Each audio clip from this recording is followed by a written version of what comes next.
গুরু আমাদের যে সৎসঙ্গী সম্মেলন চলছে এখন, তাতে যান্ত্রিক জীবনে ধর্ম আলোচনা, ধর্ম আচরণ সে বিষয়ে অভিজিৎ ঘোষ ভাই আপনাদের সামনে 5 মিনিট আলোচনা করবেন।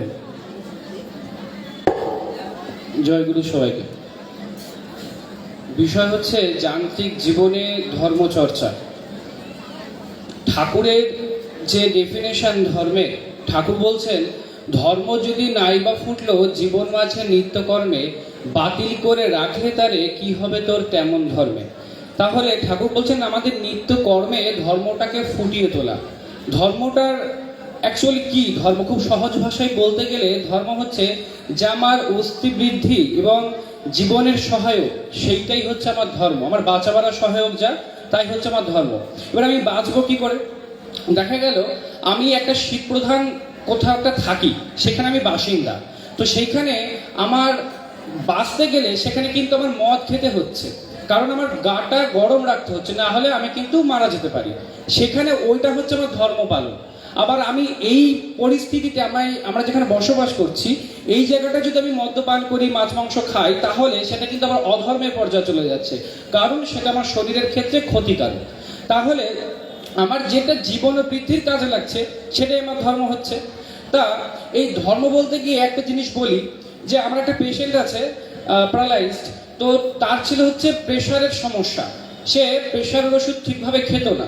তো একদিন সে একটা অনুষ্ঠানে গেল, ঠাকুরের দীক্ষিত একটা অনুষ্ঠানে গেল, খিচুড়ি খেলো, এবং যখন সে বাড়ি ফিরছে তার হাই প্রেশার উঠে সে স্ট্রোক করলো এবং সে এখন প্যারালাইজড। এখন যদি সে ঠাকুরকে দোষারোপ করে যে ঠাকুর আমি তোমার দীক্ষা নিয়েছি, আমি তোমার পথে চলার চেষ্টা করছি, আমার এরকম হলো কেন? কারণ ঠাকুর তো আগেই বলে দিয়েছেন যে শ্রী বিগ্রহের মন্দির ভেবে যত্ন করি শরীরটাকে। তাহলে সে তার যে নিয়ম ছিল প্রেশারের ওষুধ ঠিক মতো খাওয়া, তার যে ডায়েট মেনটেন করা, সেগুলো কিন্তু সে কোনো রকমই করেনি। তাহলে সে কি করলো? অধর্ম করলো। ফলে যেই রেজাল্ট সেটা কিন্তু পেয়ে গেল। তো আমাদের ঠাকুর যেটা বলছেন যে এই যে নীতি, আমরা প্রত্যেকে চাই ভালোভাবে বাঁচতে, ভালোভাবে বাড়তে, কিন্তু জানি না কিভাবে কোন পথে চললে আমার এই বাঁচা বাড়াটা সার্থক হয়ে ওঠে, সুন্দর হয়ে ওঠে। এই বাঁচা বাড়ার লজিমাটা যিনি জানেন, এই বাঁচা বাড়ার টুকটা যিনি জানেন, তাকে আমার জীবনের সর্বপ্রথম গুরু হিসেবে ধরতে হয়।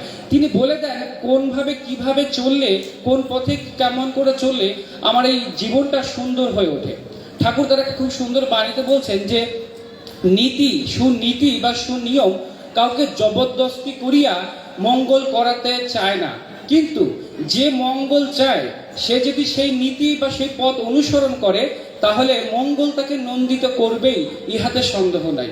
এই শব্দটাকে যদি আমি আরো সহজ করে যদি বলার চেষ্টা করি, তাহলে দেখা গেল আমার খুব গরম লাগছে, আমার ঘরে একটা পাখা আছে, আমি যদি বারান্দায় এসে বসি, আমার মাথার উপর কি পাখাটা উড়ে উড়ে এসে ঘুরবে? ঘুরবে না। কিন্তু আমার কি করতে হবে? আমার এই পাখার তলায় গিয়ে বসতে হবে, তবে আমি সে হাওয়াটা পাবো এবং আমার গরমটা কম লাগবে এবং আমার ঠান্ডাটা আসবে। তাই সুনীতি বা সুনিয়ম কিন্তু কাউকে জবরদস্ত করে কারো মঙ্গল করাতে চায় না, কিন্তু আমি যদি সুনিয়মকে অনুসরণ করি তাহলে আমার মঙ্গল হতে বাধ্য। তাহলে সুনিয়ম বা সুনীতি আমি কোথা থেকে শিখবো? আমি ঠাকুরের কাছ থেকে শিখবো। ঠাকুর আমাদের পরিমাপ করে দেন যে কোন জায়গা কতটুকুর প্রয়োজন। এই যে আমরা যারা নিরামিষ খাই, তা আমরা ওষুধও খাই, সে ওষুধের ভেতরে কিন্তু অ্যালকোহল থাকে, আবার মদেও অ্যালকোহল থাকে। আবার আমরা যেসব বিভিন্ন ক্যাপসুল খাই, তার ভেতরে বিভিন্ন অ্যানিম্যাল প্রোটিন থাকে। অনেকে প্রশ্ন করতে পারে, এই তোরা তো নিরামিষ খাস, তাহলে এগুলো তো একটা নেশা জাতীয় দ্রব্য, এইসব খাস কেন? এক্ষেত্রে সেখানে একটা পরিমাপ আছে, সেখানে একটা মাত্রা আছে যে কতটুকু খেলে আমার শরীরে আমার সেটা কোনো রকম সাইড এফেক্ট ফেলবে না, আমি সুস্থ হতে পারবো। এই প্রসঙ্গে ঠাকুর আলোচনা প্রসঙ্গে একটা খুব সুন্দর কথা বলছেন। ঠাকুরটা একটা বাণীতে দিয়েই দিয়েছেন যে মাছ মাংস খাস নি, আর পেঁয়াজ রসুন মাদক ছাড়। আবার ঠাকুর এক জায়গায় বলছেন আলোচনা প্রসঙ্গে, একবার আশ্রমে খুব ঠান্ডা লেগে গেছে সবার, আমার খুব মারাত্মক ঠান্ডা, যে কোনো রকম কিছুতে কাজ হচ্ছে না। ঠাকুর বললে খিচুড়ির ভেতরে একটা নির্দিষ্ট পরিমাণ দেখিয়ে দিলেন, এতটুকু রসুনের কোয়া দিয়ে খাওয়াতে, এবং সেটা খাওয়া হলো, সবাই সুস্থ হয়ে গেল। তাহলে ঠাকুর একদিকে বলছেন এটা না খেতে, আর একদিকে তিনি বিধান দিচ্ছেন কিছু কিছু জায়গায় খাওয়া যেতে পারে, কারণ সেটা আমার অস্তি বৃদ্ধির কাজে লাগছে, আমার জীবন বৃদ্ধির কাজে লাগছে। তাহলে আমাদের জীবন বৃদ্ধি যা সহায়ক, সেটাই আমার ধর্ম। এবার এই জিনিসগুলো আমরা জানবো কি করে? যে আমি কোন পথে কিভাবে চলে জানবো কি করে? আমার ঠাকুরকে নিয়ে পড়াশোনা করতে হবে। বর্তমানে আমরা যেরকম ভাবে একটা আধুনিক যুগে বসবাস করছি, এক্ষেত্রে আমরা বলি যে আমাদের স্কুল কলেজ আছে, আমাদের অফিস আছে, আমি কি করে এর ভেতর দিয়ে আমি ঠাকুরের ধর্মকর্ম করব? ওই যে ঠাকুর বললেন ধর্ম যদি নাই বা ফুলে জীবন মাঝে নিত্যকর্মে, তাহলে জীবন মাঝে প্রত্যেকটা কর্মের ভেতর দিয়ে আমি কি করে ধর্মটাকে ফুটিয়ে তুলবো সেটা জানতে গেলে আমার ঠাকুরের কাছে আসতে হয়। আর আমাদের পড়াশোনার জন্য আমরা কিন্তু একটু সময় বার করতেই পারি ঠাকুরকে জানার জন্য বা বোঝার জন্য। আমরা যদি বলি আমার হাতে সময় নেই, এটা আমরা পুরো মিথ্যা কথা বলছি। আমরা এই যে ফোন ব্যবহার করি, হোয়াটসঅ্যাপ ব্যবহার করি, ফেসবুক ব্যবহার করি, ওখানে যদি স্ক্রিন টাইমের বলে একটা বিষয় আছে, সেটা যদি আমরা দেখতে পাবো আমি প্রত্যেকদিন 2 থেকে 3 ঘন্টা হয়তো ফেসবুক ব্যবহার করছি। সেখান থেকে যদি একটু সময় বের করে নিয়ে আমি ঠাকুরের জিনিসটা পড়তে পারি, তাহলে কিন্তু আমরা সঠিক জিনিসটা জানতে পারবো। এইবার এই যে জানা, আমার ইন্টারেস্ট আছে কি না সেটা একটা মূল বিষয়। আমার যদি ইন্টারেস্ট না থাকে তাহলে কিন্তু সেই বিষয়ে আমরা এগোই না। আমার ইন্টারেস্টটাকে গ্রো করতে হবে, আর গ্রো করার জন্যই আমাদের এই উৎসব, আমাদের এই সৎসঙ্গ, আমাদের এই যজন যাজন ইষ্টভীতি, এর ভিতর দিয়ে আমাদের ইন্টারেস্টটা গ্রো করে, ঠাকুরকে জানার কৌতূহল হয়। এই যে আমাদের এত রকম যন্ত্রণায় আমরা ভুগি, তো ঠাকুরের লীলা পর্ষদ কৃষ্ণপ্রসন্ন ভট্টাচার্য তার ছেলে গুরুপ্রসন্ন ভট্টাচার্য, তিনি এক জায়গায় লিখছেন, আমাদের যত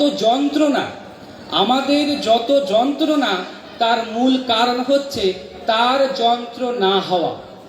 আমাদের যত যন্ত্রণা তার মূল কারণ হচ্ছে তার যন্ত্র না হওয়া। ওই যে একটা গান আছে না, যে তুমি যন্ত্র আমি যন্ত্রী, তুমি যেমন চালাও তেমনি চলি। আমরা যতদিন না তার যন্ত্র হতে পারছি, অর্থাৎ আমাদের ডেডিকেশন তার প্রতি যতক্ষণ না আমার নিজেকে উৎসর্গ করছি, তার নিয়ম মতন আমরা চলছি, ততদিন কিন্তু আমাদের অশান্তিতে ভুগতে হবে।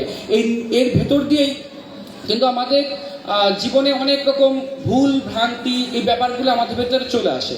তো সেক্ষেত্রে আমাদের সবসময় ঠাকুরকে অনুসরণ করে চলা, ঠাকুরের একবার এই যে সিস্টেম, আমাদের প্রত্যেকটার জীবনের একটা সিস্টেম আছে, চলার সিস্টেম আছে।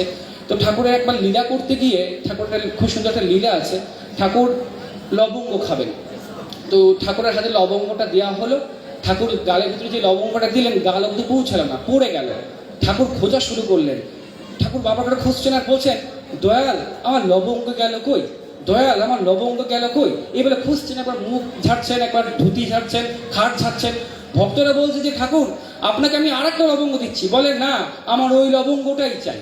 এটা ভালো মুশকিল। আর ঠাকুর বারবার বলছেন, ঠাকুর আমার দয়াল আমার লবঙ্গ গেল কই। খুঁজে লাস্টে খাটের পায়ার সামনে লবঙ্গটা পাওয়া গেল। ঠাকুর প্রণাম করে উপরের দিক তাকে বলছেন, দয়াল পাইছি, দয়াল পাইছি। এই বলে তিনি খেলেন। পাশের যারা ভক্তরা তারা জিজ্ঞাসা করলেন যে ঠাকুর আপনি ওই লবঙ্গটাই নিলেন কেন, অন্য তো লবঙ্গ নিতে পারতেন। ঠাকুর বলছেন, ওই লবঙ্গের প্রতি যদি আমি যদি ওটা না নিই, তাহলে আমার অনুসন্ধিৎসা এবং তার প্রতি যে আমার একটা খোঁজার যে একটা অনুসন্ধিৎসা এবং তার প্রতি যে আমার একটা অনুরাগ, এই অনুরাগটা আমার আস্তে আস্তে নষ্ট হয়ে যাবে। এবং এই নষ্ট হয়ে যাওয়ার পরে মানে এই যে ইগনোর করতে করতে ইগনোরেন্স তৈরি হয়, এটা আস্তে আস্তে আমার চরিত্রের ভিতরে চলে আসবে। এর ফলে আমি ভবিষ্যৎ জীবনে অনেক কিছু ভুল করে ফেলতে পারি, আমি অনেক কিছু ত্যাগ করে ফেলে মানে আমি অনেক জীবনে সর্বনাশ করতে পারি। তাই ছোট ছোট বিষয়ের প্রতি ঠাকুর আমাদের এইভাবে লক্ষ্য দিতে বললেন।